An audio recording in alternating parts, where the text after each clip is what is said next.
La nariz de payaso. Esto es ridículo y una pérdida de tiempo. Deberíamos estar buscándolo por la zona y olvidarnos de fantasías espirituales, dijo molesto Joan, el nuevo detective de homicidios, a su compañero. Ten paciencia. Con este método hemos averiguado el paradero del asesino en multitud de ocasiones.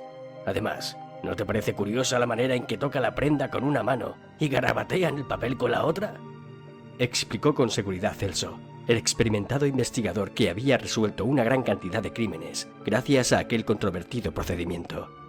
Frente a ellos dos, un hombre de mediana edad, con gafas oscuras, pelo largo y canoso, vestido con una ostentosa túnica negra, decorada con ribetes amarillos, y sentado delante de una mesa vacía con un papel y un bolígrafo, imploraba silencio y respiraba con lentitud. Una vez se sintió preparado, solo bastaron unos pocos segundos para que su cuerpo empezara a temblar de los pies a la cabeza. Sus párpados se cerraron mostrando el movimiento continuo de sus globos oculares, los cuales transmitían una concentración tan profunda como siniestra. Apretaba fuertemente con la mano izquierda una rota y sucia bufanda azul contra su pecho, mientras movía a toda velocidad y de manera impulsiva el bolígrafo con la mano derecha. Aquel excéntrico hombre llevaba colaborando con la policía durante varios años, gracias a Celso, quien lo descubrió tras investigar reuniones clandestinas que ocurrían cerca de su domicilio, donde se realizaban largas sesiones de espiritismo, impartidas por aquel enigmático individuo. El investigador, lejos de detenerle, decidió contar con sus servicios tras quedarse prendado por el majestuoso poder mental que demostraba.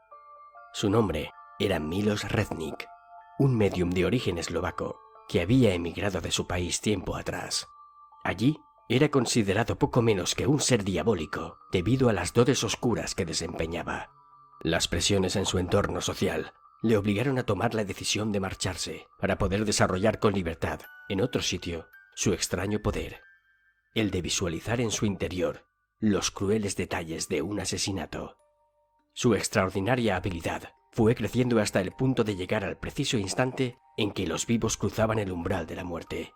Esa delirante regresión la conseguía mediante el contacto con su piel de pruebas físicas encontradas en el lugar de los hechos.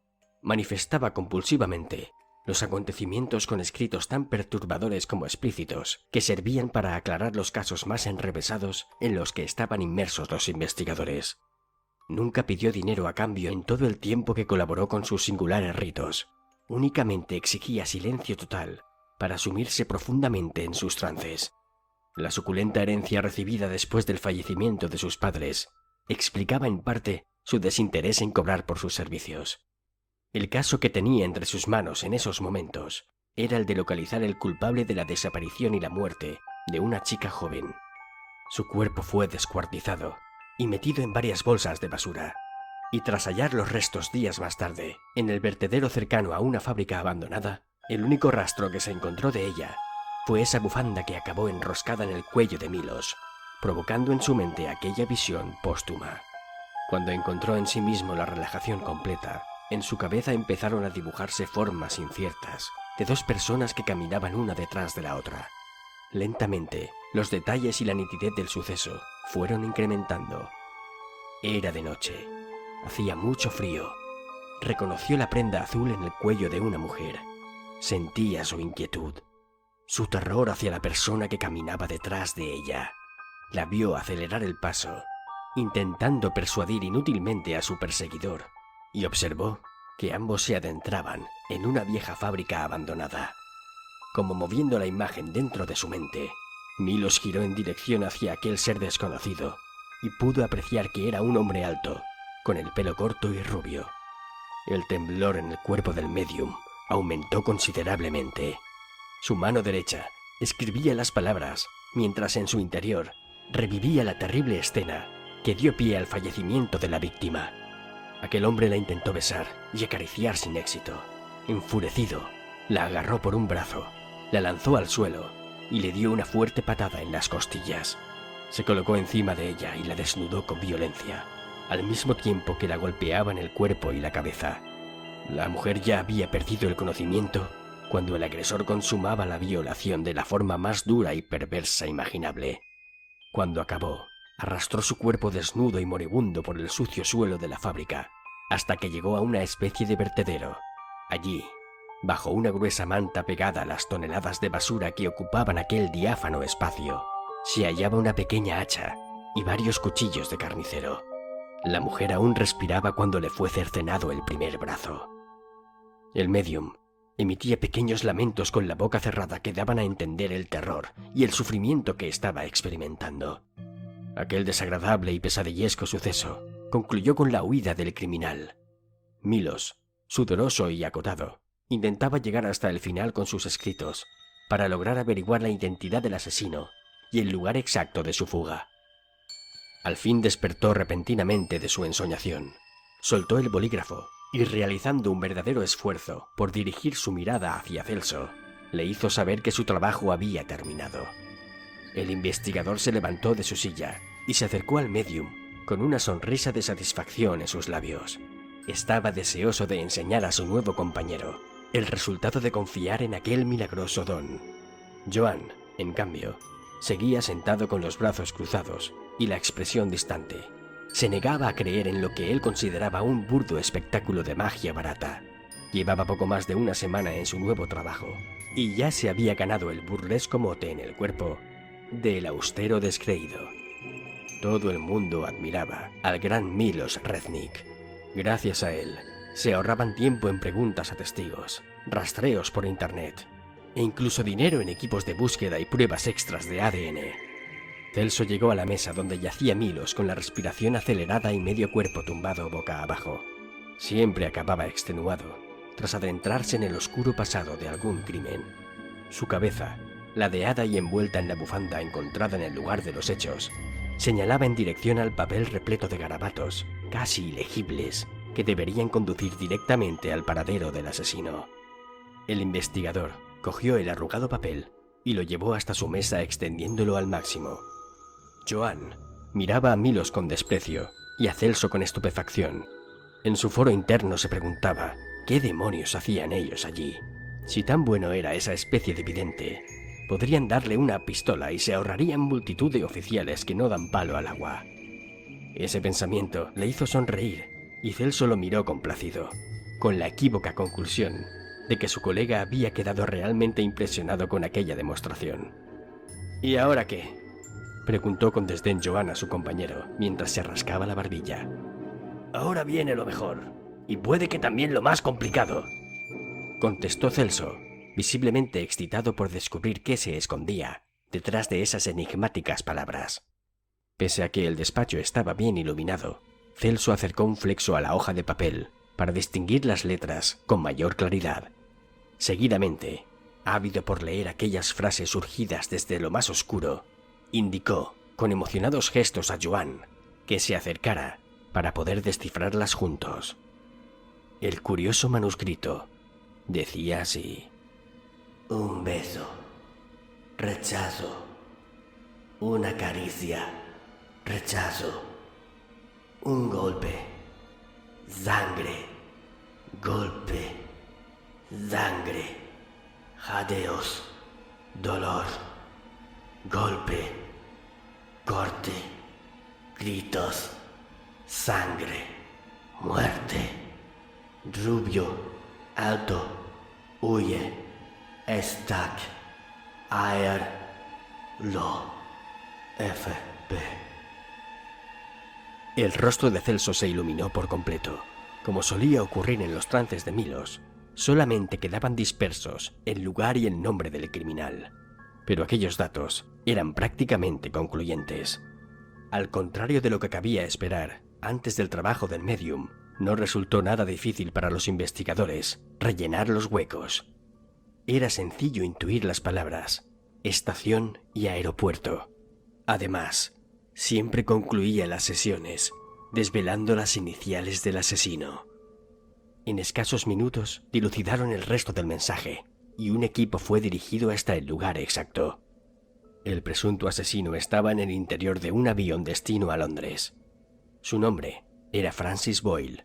un exmilitar británico afincado en España, con antecedentes previos por agresión sexual.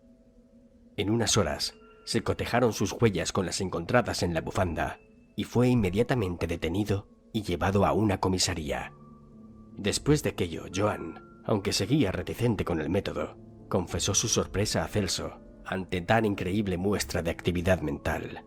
Su veterano compañero llenó de alabanzas a Milos en un tono de arrogante sabiduría, como si el médium se tratara de una creación suya. A pesar de todo, el joven detective se sentía tremendamente incómodo en la misma habitación que Milos. Necesitaba salir a fumar un cigarrillo, así que avisó a Celso y éste le acompañó fuera de las dependencias policiales, sin desaparecer de su rostro esa orgullosa y cargante sonrisa. «Contéstame a una pregunta», reclamó Joan a Celso con aire intimidante, mientras encendía el cigarrillo. «¿Piensas realmente que hacer este tipo de cosas es legal? Quiero decir, ¿qué pasa con los compañeros de la policía científica? ¿No le resultará extraño el hecho de que se resuelvan crímenes sin su ayuda?» Celso lo miró fijamente. Su sonrisa casi había desaparecido, pero todavía conservaba ese brillo de lucidez y satisfacción en sus ojos. «Hace un año que carecemos de su trabajo, a cambio de una ligera paga por su silencio, claro está». La expresión de perplejidad en la cara de Joan provocó en Celso una sonora carcajada. «No hay de qué preocuparse», continuó Celso, pensando que Joan seguía siendo el mismo austero descreído. «A los dos departamentos nos sale rentable y punto. Nadie más debe saberlo excepto nosotros». Celso apreció en los ojos de Joan una sospecha de que quizá pudiera contar algo de aquello en el futuro, y se apresuró a seguir hablando para construir un relato convincente. «Mira, Joan, todo esto se puede entender de dos únicas maneras. La primera ya la has comprobado por ti mismo. En unas horas hemos resuelto un crimen que sin la ayuda de Milos hubiésemos tardado semanas, o quizá meses. Sé que tienes dudas al respecto, pero te aseguro que hay gente muy poderosa que conoce nuestro sistema. Te hablo de abogados, de jueces, de personas involucradas en que individuos como la basura que hemos detenido en el aeropuerto no vuelvan a ver la luz del sol. Creo que no hace falta que te explique cuál es la otra manera, ¿verdad?» Joan comprendió que estaba con ellos o contra ellos, y que la decisión de aceptar a Milos era sin duda la más cómoda y sensata. Apuró la última calada hasta casi quemarse los labios, y lanzó la colilla al suelo con energía. Después de eso se marchó a su casa. Había sido un día muy duro, y con demasiadas rarezas para un hombre como él. Cuando llegó a su casa, se topó de bruces con la soledad, su paradójica compañera durante más de 5 años. Se dio una ducha y, enrollado en su toalla, se quedó mirándose al espejo del baño varios minutos. No paraba de pensar en Milos. Curiosamente, de haberlo conocido 5 años atrás, puede que el autor de la muerte de su hijo, en aquella carpa de circo, estuviera pudriéndose en la cárcel en esos momentos.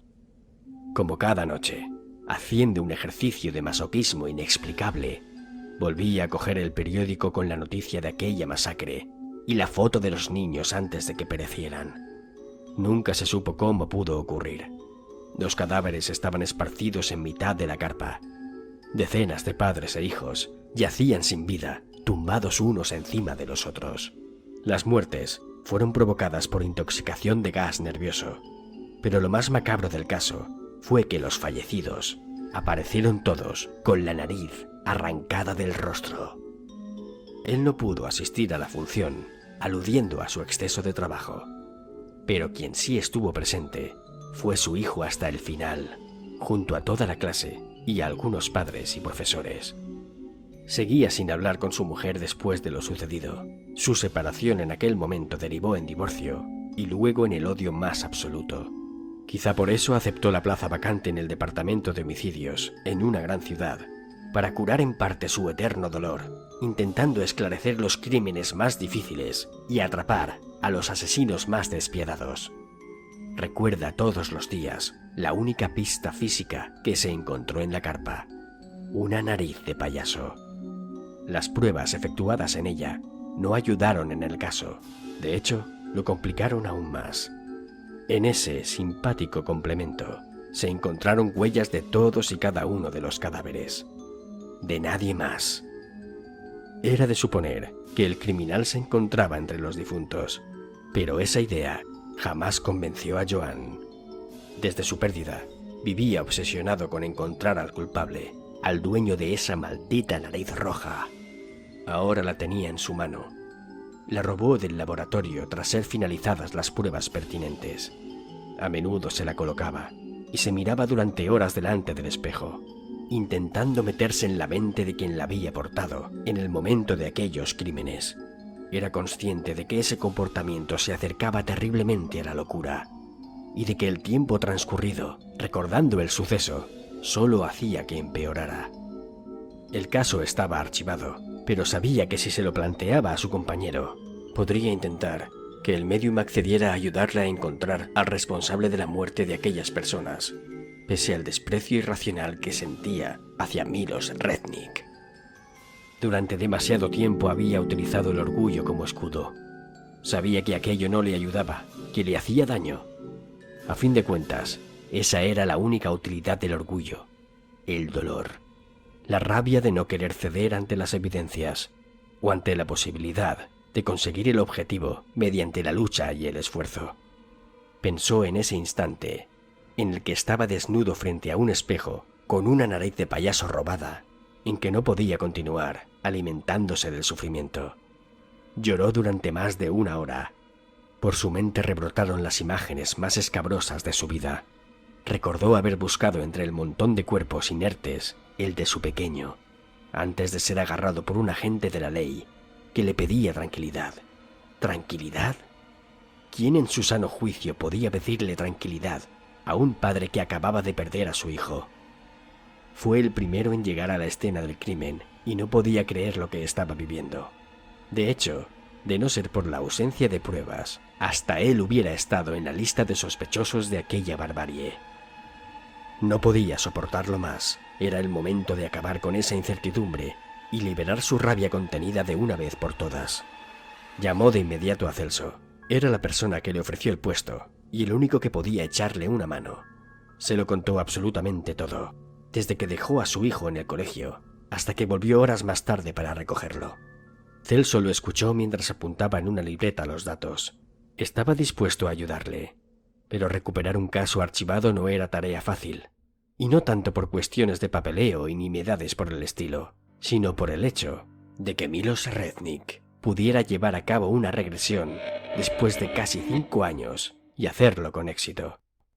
Pero en el fondo, confiaba que con la información que ambos investigadores podían recoger, y sobre todo, esa nariz que tenía en su poder Joan, fuera suficiente para encontrar al autor de aquella carnicería. Debían ir con pies de plomo. Los dos se jugaban algo más que su carrera. Si alguien averiguaba que estaban volviendo a investigar el caso, tendrían un grave problema.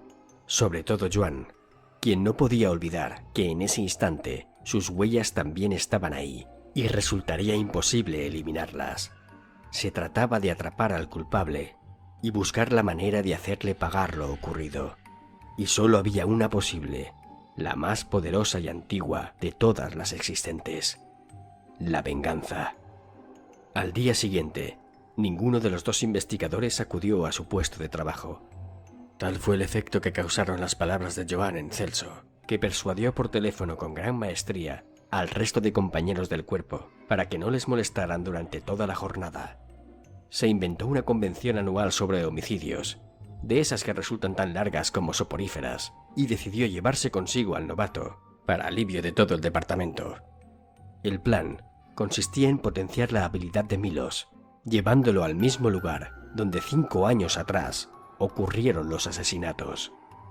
El excéntrico medium se hallaba en esos momentos en su vieja casa de las afueras. No solía ser llamado más que 1 o 2 veces al mes, dependiendo del grado y la dificultad que requerían los casos.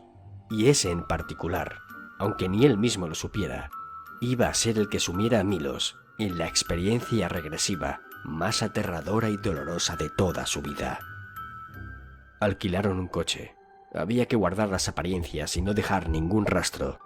Decidieron esperar a que anocheciera para evitar cruzarse con algún compañero. Cenaron algo rápido en un bar lejano a las dependencias policiales, y Celso invitó a Joan a tomar una copa antes de seguir, para intentar apaciguar los nervios de su compañero. Tras ello, emprendieron la marcha, sabedores de las dificultades que tendrían para encontrar al culpable. Joan guardaba en su bolsillo esa pequeña nariz de plástico. Estaba muy inquieto y no paraba de mirar a Celso, como un niño asustado. Al cabo de una hora, llegaron al final de una carretera llena de gravilla. Al fondo, pudieron vislumbrar la entrada custodiada por dos antiguas estatuas de gatos hechas pedazos, las cuales daban paso a una enorme puerta verjada de metal. Aparcaron unos metros enfrente de la casa y apagaron las luces. Los dos investigadores se miraron, asintieron con la cabeza y salieron despacio, observando a su alrededor cada detalle, cada brizna de sospecha hacia ellos que pudiera asolar su ya delicada situación. Aquel barrio parecía estar desierto. Los focos de las farolas parpadeaban en su mayoría, creando una atmósfera tan lúgubre como misteriosa.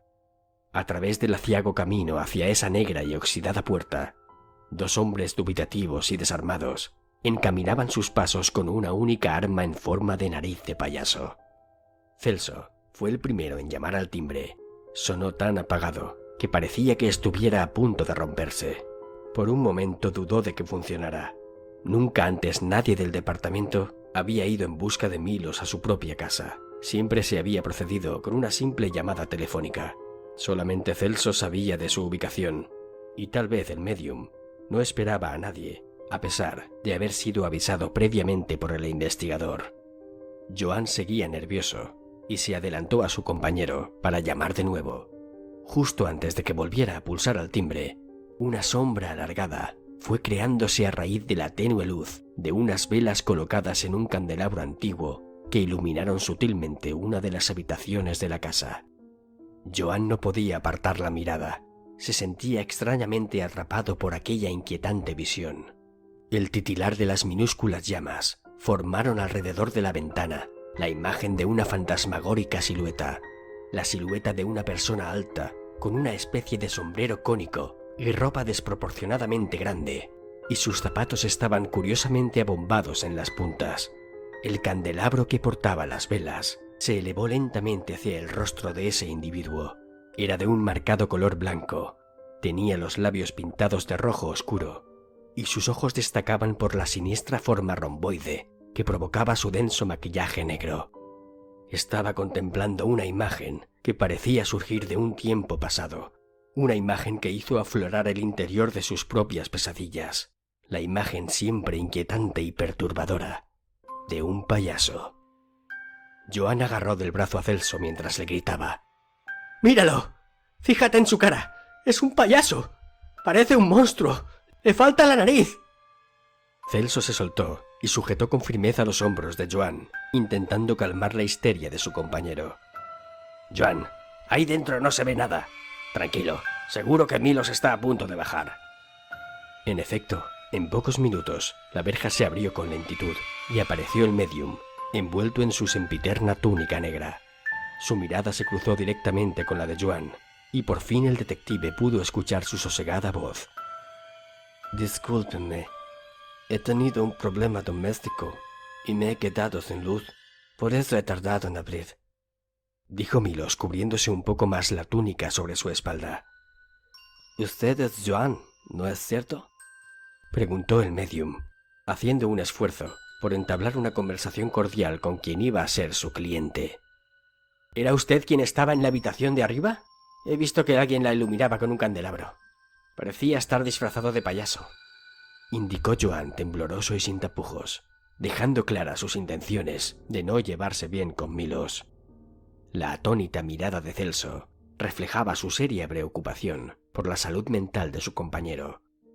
Durante el trayecto ya había dado muestras de verse superado por la situación.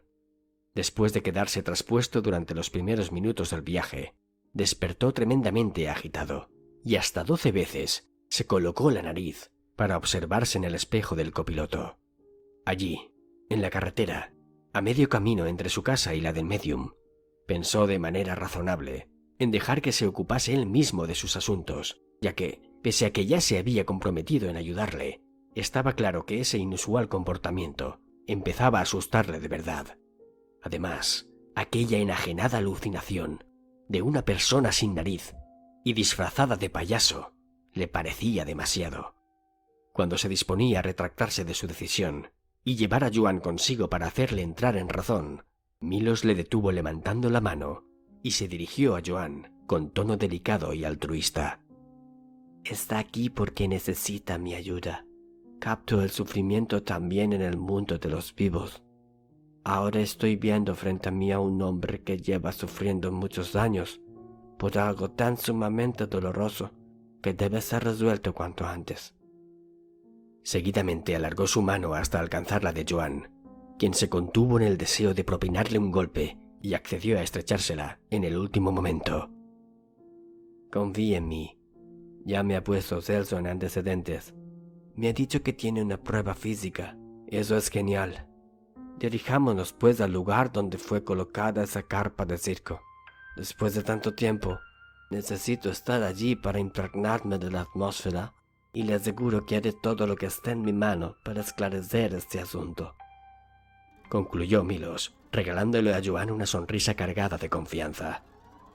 Los tres se metieron en el coche y tomaron rumbo hacia el gran recinto abierto, donde fue ubicada la carpa años atrás.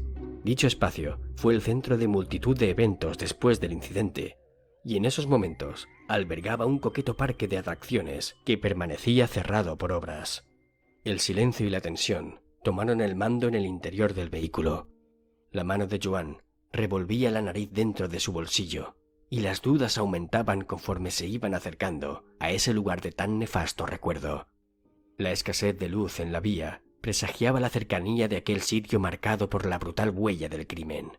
Llegaron al recinto hacia las 2 de la madrugada, un horario idóneo para cumplir el propósito que tenían entre manos. A solas, y con la efímera iluminación de los faros del coche, salieron lentamente, observando el triste y a la vez tétrico paisaje de un parque de atracciones sombrío y silencioso. Debían encontrar algún lugar donde Milos pudiera sentarse y escribir sus impulsivas reacciones. Celso divisó la gran noria y calculó el suficiente espacio para realizar allí la regresión. Se introdujo de nuevo en el coche y lo situó delante de la noria para iluminarla. Dejó las llaves puestas, sacó una carpeta con folios de la guantera y se dirigió hacia la silla que recibía mayor luz para enganchar la carpeta a una de las barras. En el brevísimo instante en que se quedaron solos, Joan y Milos intercambiaron una mirada de soslayo. Una transmitía desconfianza hacia lo desconocido, y la otra, el temor a un detective mentalmente inestable. Celso, tras asegurarse de haber colocado el papel a la correcta distancia para llegar a escribir en él, se acercó a ellos, sacando un bolígrafo negro de su chaqueta. «Bueno, no es el lugar más cómodo del mundo, pero tampoco está tan mal», dijo Celso acercando el bolígrafo a Milos. «Debemos actuar cuanto antes, y en silencio. Supongo que habrá algún empleado de seguridad cerca, y no nos interesa que sepa lo que estamos haciendo aquí». «Estoy de acuerdo», afirmó Joan, mientras ofrecía, con más reticencia que entusiasmo, su inseparable nariz roja a Milos. El médium la cogió asintiendo con la cabeza y se dirigió con parsimonia a su improvisado rincón de trabajo. La silla era espaciosa y la carpeta anclada a la barra se adecuaba a la largaria de sus brazos. Respiró profundamente y cerró los ojos, apretando la nariz contra su pecho. Celso puso su mano en el hombro de Joan, intentando transmitirle confianza, de la misma manera que un padre haría con su hijo ante un espectáculo propenso a asustarle. Todo estaba listo, únicamente había que esperar. Milos Reznik no tardó en sumirse en el trance. La velocidad de movimiento de sus ojos cerrados aumentaba paulatinamente. Se golpeó intermitentemente en el pecho, con la nariz postiza, y abrió la boca como si le faltara el aire. En su mente aparecieron las primeras imágenes. Veía una carpa de circo repleta de niños riendo, acompañados de algunos hombres y mujeres. En el centro se encontraba un domador con un látigo, rodeado de 4 leones que le obedecían sumisos ante cualquier movimiento del artista. Tras él, un individuo con tirantes daba vueltas por la arena en un monociclo mientras lanzaba caramelos a los asistentes. A su lado, una mujer deleitaba a los niños, haciendo malabares con 8 pelotas a una velocidad vertiginosa. Todo resultaba de lo más excitante en aquellos momentos, hasta que un humo irrespirable, surgido del techo de la carpa, hizo acto de presencia. La gente tosía sin parar, los leones cayeron asfixiados sin remedio, y los presentes intentaban salir de la carpa sin éxito. Sus cuerpos no respondían. Los gritos de emoción y las risas fueron sustituidas por el dolor más extremo. Los brazos y las piernas de las víctimas de aquel extraño gas se retorcían y apenas podían bajar al suelo para intentar huir.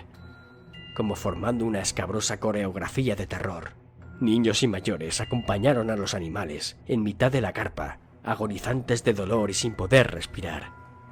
Milos levantó la cabeza de un sobresalto. En su mente observó bajar del techo a un hombre desnudo, con una nariz de payaso, atada al rostro con una goma, riendo con histeria y portando un recipiente de vidrio en una mano. Se situó frente a las decenas de cadáveres y desenterró de la arena un enorme cuchillo afilado y unos guantes de látex.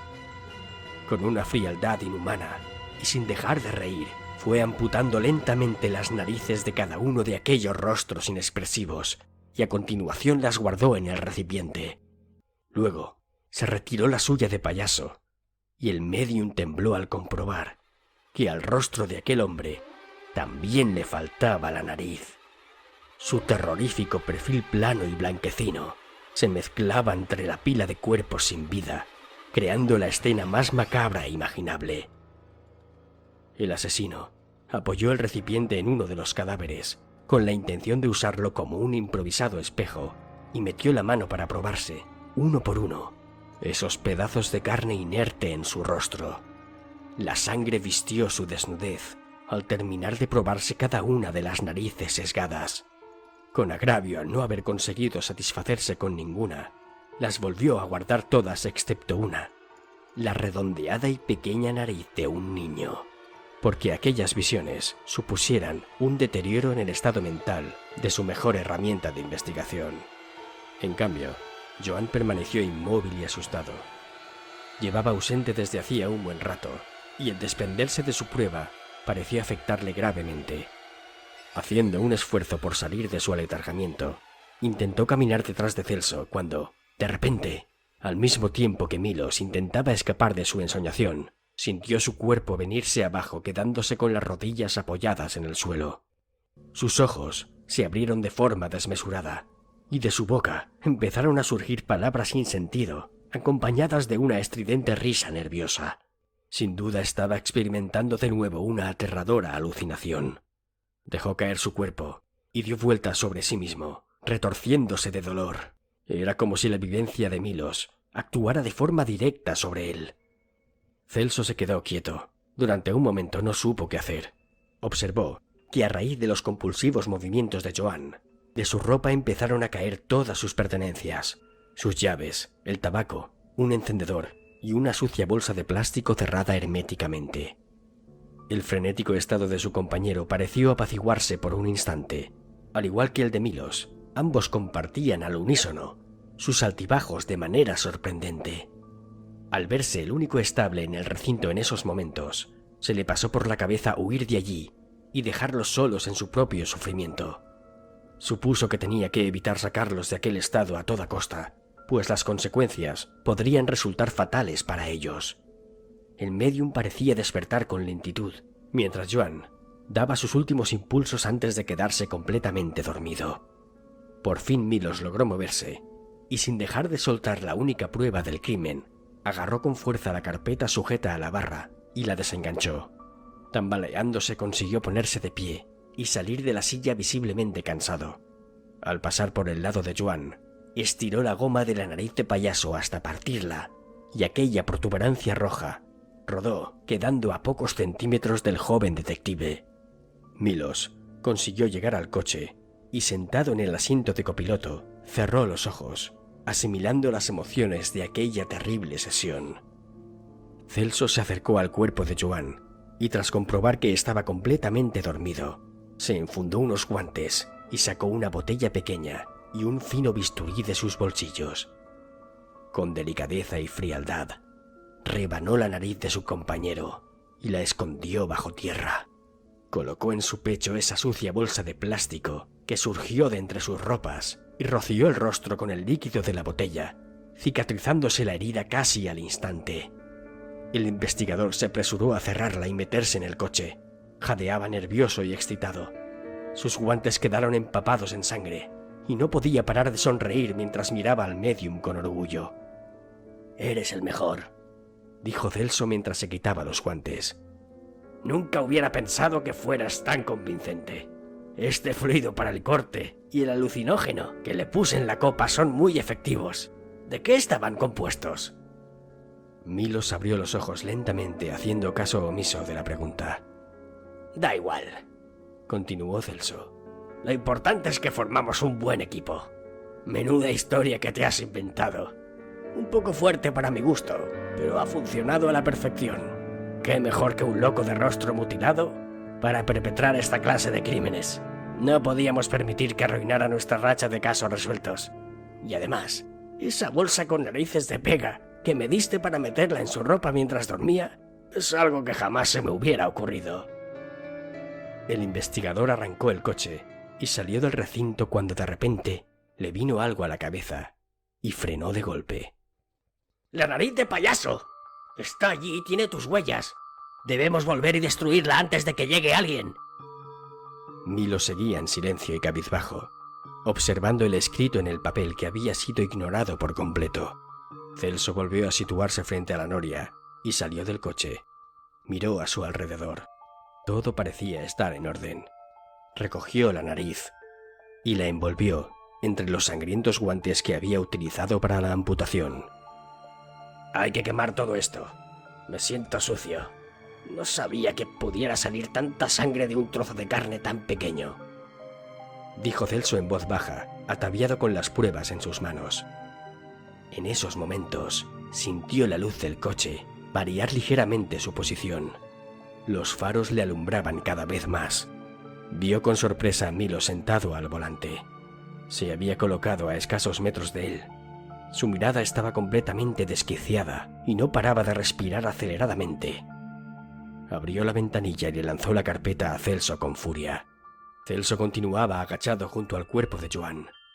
Sabía que si Milos aceleraba, le arrollaría sin remedio. No entendía nada. Se suponía que estaban juntos en aquella traición a su compañero. Optó por usar un tono relajante y preguntar con calma al médium qué le estaba sucediendo. «Milos, ¿qué ocurre? ¿Quieres que lea tus escritos? Te has enfadado por eso. Es verdad, tienes toda la razón. Debo valorar tu trabajo hasta el final. Perdóname. No sé en qué estaría pensando. No hay problema, amigo. Los leeré en voz alta y nos iremos de aquí, ¿de acuerdo?» Los ojos de Celso seguían el posible movimiento de Milos mientras alargaba el brazo hacia la carpeta. Sus manos temblaban y al levantar la cabeza para leer el contenido, la luz del coche lo deslumbró por completo. Estaba aterrorizado. Apenas distinguía las palabras y Milos aceleraba rabiosamente con el coche detenido.